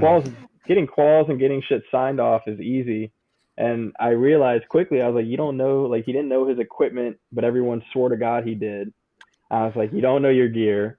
He would try to teach me things like, basically anything he taught me, I would realize, like, even from being, as naive as I was and like not really knowing much about the ship, I knew what I was getting taught wasn't accurate or good or reliable information. This is my number 5. This is and I know exactly what you're talking about, dude. I fucking hated him. But you know what? There's so many of him, and that was I would see it, but I mean, I got to experience it personally. Like, this is just anecdotal evidence at this point. Yeah. But it exists all over the Navy. Or probably the world. Like, in every workplace ever, there's these people that get hyped up, and it's like they actually don't do anything to deserve it. It's like they're not a hard worker. They're like sneaking, they're like doing sneaky things behind everyone's back, but they're getting all this credit. I'm just like, man, I hate that shit. And those are the people that stay in and make rank too. They're the ones, because like that's why, like, how many, when you really think about it, like, I came across quite a few, like, chiefs and upper chain that were knowledgeable on gear and everything. But how many times did you come across chiefs and people that like didn't end up knowing shit about their gear and really had to rely on, the hoping that they had a really, really good E5 or subject matter expert in the division that they could count on, because they actually didn't know their gear like they should. All the time. Dude, yeah, and I guess I'll piggyback off that because that was my next pick. But just like, it almost goes beyond just knowledge, but just perception of, like, somebody walks into a space and like you happen to be sitting down at that time and they aren't, and they're like, oh, how come you're not doing anything? And then it just like reaffirms the idea that this person is somehow like a good sailor or something like that. Like, their perception, I mean, we're talking like Marcus, we're talking about somebody that was in our work center. DJ had somebody in his work center that like the command thought like walked on fucking water. It's like, did you ever actually see them do anything? Yeah, it's like ever it's like, or know what the fuck they're talking about? Like ever?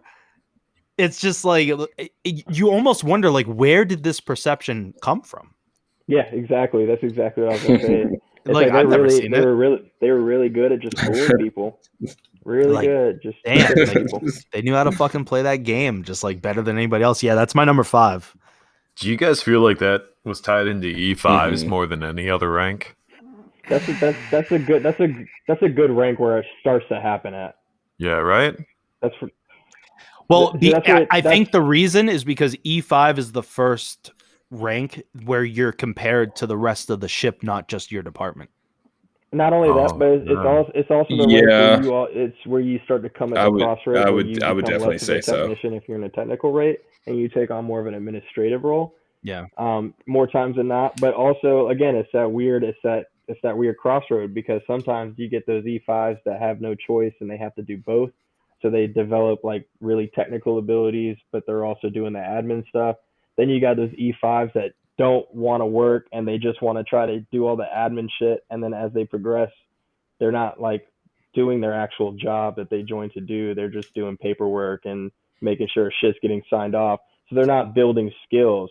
And when it gets to a point when it's eval cycle, they have to rely on like their paper stuff. That's why we call them paper sailors. So they have to rely on their qualifications, and they have to rely on maybe like their extracurriculars that they're doing outside of their job that they can tie into their eval somehow.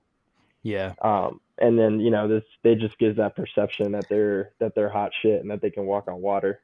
I think it also goes into, if you have a big work center, like with a lot of people of similar rank, I think that's when you see a lot of it. And it just happens to be a lot of E5s. Like on the Cole, I know that DJ didn't have this luxury, or maybe you did after I left, but like the spy work center on the Cole was fucking huge. They had like, I mean, you guys didn't get that, but they had I think they had like 6 or 7 spy techs on the Cole. You guys got up there eventually. Yeah. But the almost every spy tech was either E5 or E6. And it's just like, I mean, you can only have so many spy techs that are like shit hot. The rest of them were just kind of like, we got like 6 by the time I left. And they just kind of like fell into that category where you're just like, do you do anything? It's like you stand RSC and then you just come down to Caesar 2 and bullshit with us. It's like, what do you do? Do you even do maintenance? Like spies broke. You hear like a combat systems casualty for spy, and they'd be like, "Wow, that sucks." So, but yeah, no, I agree with you. So, DJ, what's your last pick?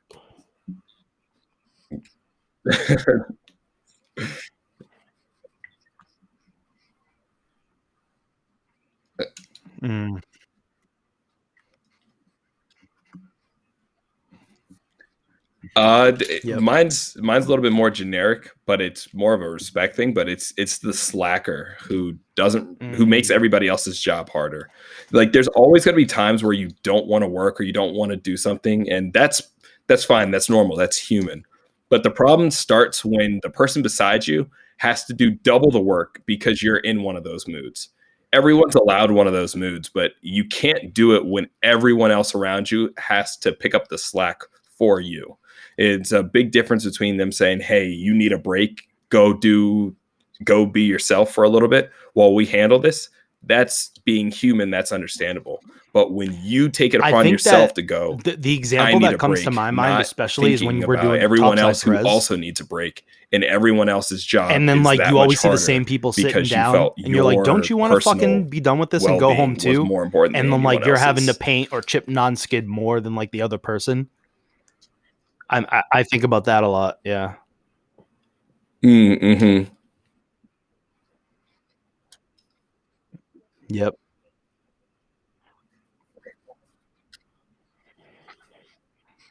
Exactly.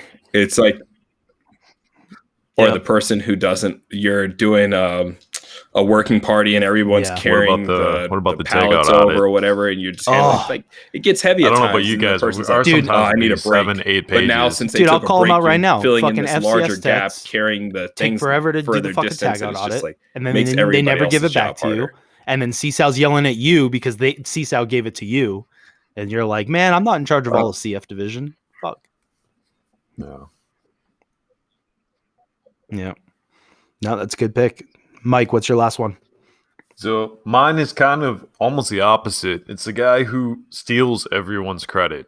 You know, the guy who goes reports it to CSAO or Chief or whoever, and it's just make themselves look better, even though they're not the ones who did anything, or they were in the background watching it happen, but they're the first one to go explain what happened. And I almost feel like this is all the same person. Like these are just kind of is, different right? That's traits. why It's different traits of the same person. Yeah, but the people who steal credit, I hate that. Yeah, especially like our last deployment, our captain liked to give shout outs over the 1MC, and I get so livid sitting there hearing someone get credit for something they didn't do. It would just make me so mad. Not that like I didn't need the shout out, or I'm sure other people are like, they don't necessarily need the shout out, but just don't give it to someone who doesn't deserve it. Yeah. I liked the people. I think I did this once when you fix something, but you give somebody else's name as the shout out only because like you don't want the praise. Like, do you remember on our first deployment, they did the Sailor of the Weeks and they had to compete in like the DC rodeo or whatever. Dude. Yeah. I remember I fixed something and I was like, oh yeah, it was Villaret. And they like woke his ass up to do it. And he came back to the space like soaking wet. And he's like, why the fuck did you say my name? I was like, what are you talking about? He's like, man, I had to like patch a fucking pipe. I couldn't get it done. I'm soaking wet. See, that's when it's fun. I was very anti-Sailor of the Week. I hated it. Absolutely hated it. Hated it. And then I got forced to do it. Like I think it was I think Newson like nominated me and he like told me, no, you're doing this. Man. Like dude, there's no ifs, ands, or buts. It is embarrassing. It was embarrassing, but then Baker showed up with some of the IC men with signs for me, cheering me on at all the events, and I ended up winning it because it worked.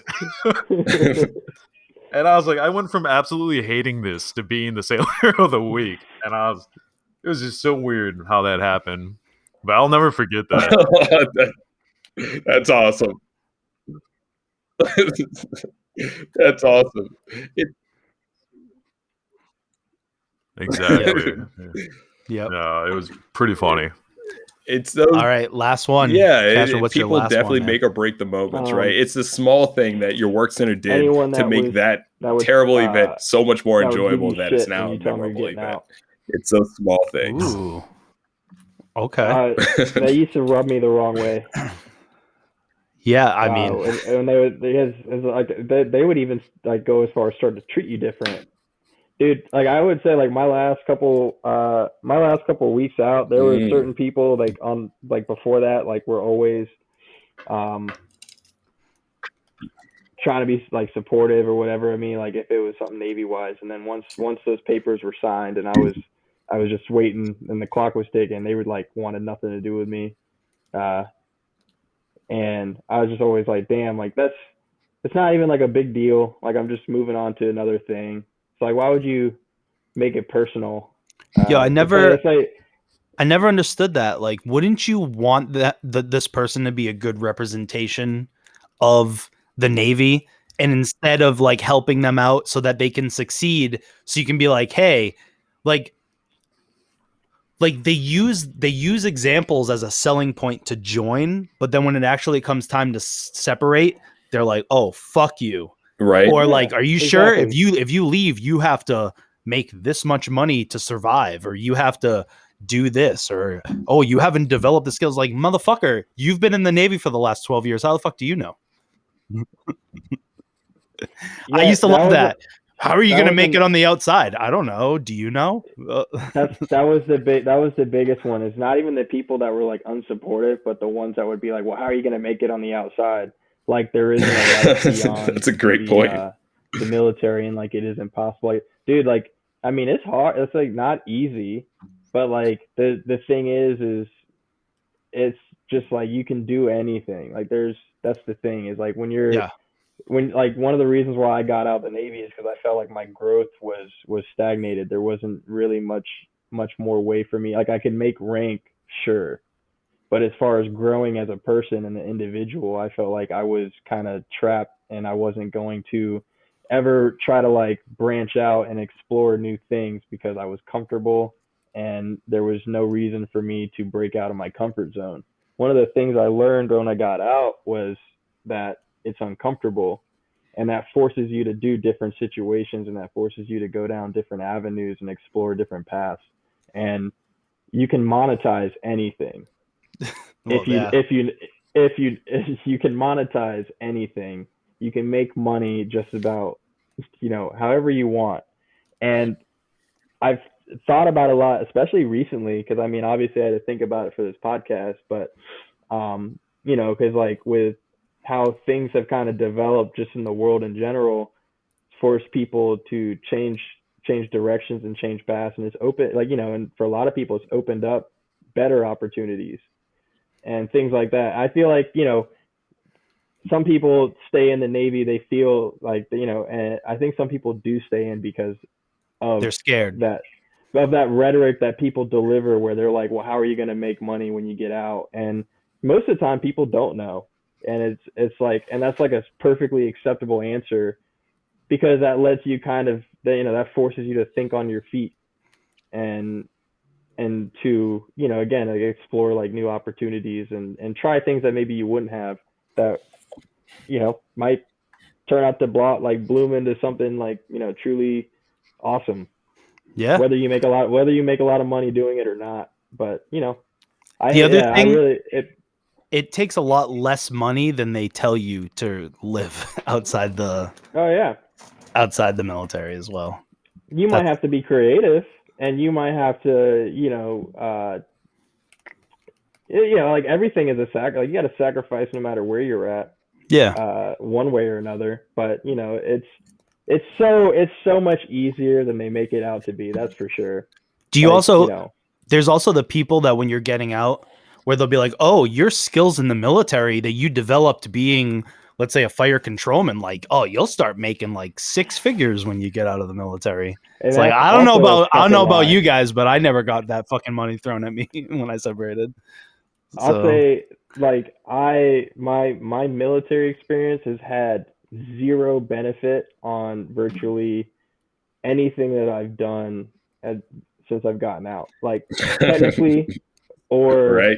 Like, I mean, like in school, like, I'm going to engineering school. Not a single thing that I have learned from the military has helped me out in my education at all. I will say nothing helped me in my education. I agree with you there, but I will say professionally, it's helped me, but it's also hurt me, because I guess at least in like the area that I work now, like I obviously work defense contracting type stuff. It's helped me there, but it's hurt me because they just see like, oh, you were a sailor, you were on a ship, you must know this, and this. And I'm like, oh, I don't even know what the fuck that is. So like, like that's been a downside for sure. But in school, yeah, no, that definitely did not help me a single thing. And I also went for engineering school, so that shit was. I mean, professionally, I'm sure there's some things I'm sure there's things I've taken away that I've like applied, but I'm just talking from a pure academic standpoint. Yeah, not a single thing there. Nope. And of course, like we all are kind of in the same realm as far as like technical, like what we learned in the Navy, and all of us kind of got that talk to some extent, like, oh, like we could take this and make 6 figures in the civilian world, and maybe that's true, but I had a very hard time finding that opportunity. It's not gonna. I mean, you're not. If I could give any advice to anybody getting out that's heard that, it's like, bro, set your expectations lower, because 1, it's just not realistic. 2, you can live off a lot less than what the Navy tells you can live off of. And then just like, I don't know. Yeah, but no, that's a good point, man. It's also circumstantial too. It's like, where are you going to live? Exactly. That's a huge part of it. If I made the same amount of money that I do. make here in New Jersey, if I stayed in Virginia, I'd be fucking chilling. But like in Jersey, it's not like, you know. And then like if you lived in California, let's say, you'd have to make like fucking double what I make probably to like even survive. So For exactly. Sure. Yeah. And I mean that even kind of played a role in like why I even went to engineering school to begin with. It was like, you know, when I was getting out, that was like obviously a concern of mine because everyone was drilling it in my head. And now I'm in this program that I don't hate it, but I definitely don't love it either. You know, but like, you know, I started it because like they kind of drilled it in my head that, you know, like, how are you going to make money out of the Navy? And well, I mean, STEM's always a safe bet. And, you know, I had a STEM field in the Navy. So now I kind of got pigeonholed and I'm still dealing with those implications, even though I did get out. Yeah. But that, you know, that does have a serious impact. And now that, you know, I got the time to think about that, I was like, damn, that even is affecting me to this day, even though I still got out. I'm, you know, again, like I don't hate it, but I definitely don't love it.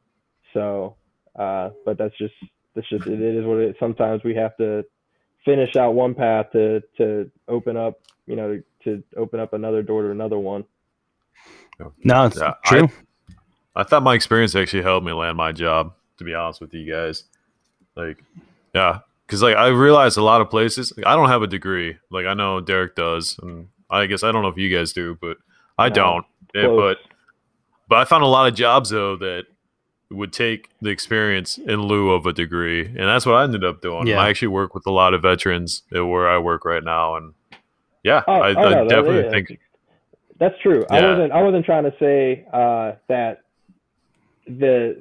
but that talk that they give everyone where it's like, well, you know, you're sick, like especially for I see what you're saying. Yeah, FCs it's the talk. They gave us that. Yeah. It's a fucking it's a dangerous talk when you can't be taught something by somebody who never learned what they're teaching.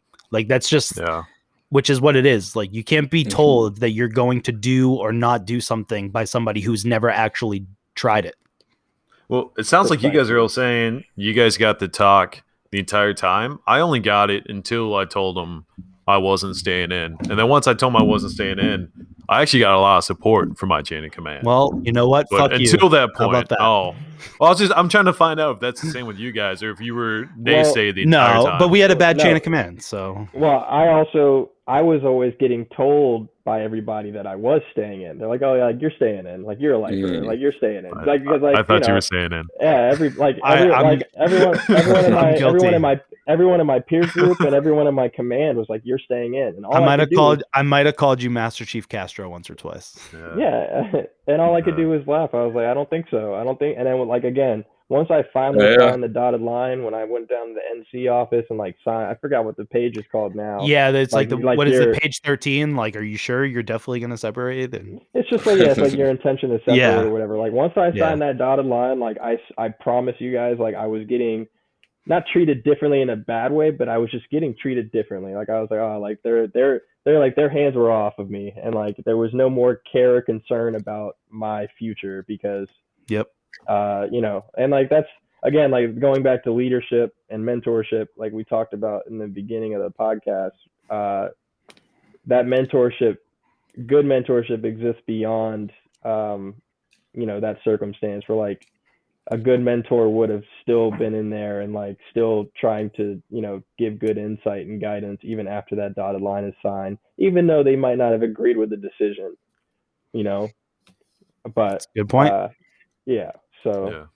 Solid point. So I think we all had pretty fucking good lists. Is there anything that you guys thought about now that nobody mentioned that you're like, oh, I can't believe we didn't think of this? No, I think we fucking nailed like. I like that we all thought of the same people whenever like somebody said a category, we all knew what each other were talking about. Yeah, I'm sure anybody in the military that listens to this Yeah, are going to be not able to take some really. of those. Nothing I definitely that know comes to smelly mind. I mean, pisses me off all the Yeah, time. these carry over to Army, Marines, like Air Force. Like I feel like everyone knows the smelly kid in the division somewhere. Everybody knows the dude that's like taking credit when they shouldn't, and like that shit is just across the board. There's no that's not just Nate. That's civilian. Yeah, like I've worked with people like that so far. And I'm just like, dude, if like you would be this person on the ship, like I just know what you would do.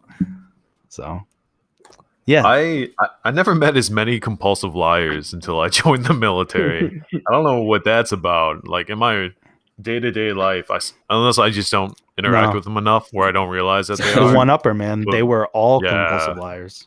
Yeah, it's a thing in the military for some reason. I don't know why. I mean, shit, dude. The dude we were talking about before said he killed somebody over a Snickers bar, right? Over a Snickers bar at a gas station in the middle of the day. Yeah, but he didn't get arrested because the guy was a wanted felon, so the police thanked him. That's what he said. That's what he said. I believe him. On the scene. You committed murder, and then they were just like, "Hey, thanks for killing that guy. We've been looking for him." There's a separate story. He killed someone with a bar stool. Yep. I remember that one. He killed two people. And he killed two people. He told me he found a dead body when he was little, and he like moved the dead body because he wanted to impress the girl he was with. And I was like, "How old were you?" And he was like, "Oh yeah, like 7." It's like, what? What? I was like, "Are you giving away like the plot to Stand By Me? Like, the fuck are you talking about, dude?" He was a command favorite too. Like, they loved him. He fit a lot of these categories. Yeah. He was loved. He was loved. DJ's favorite person, man.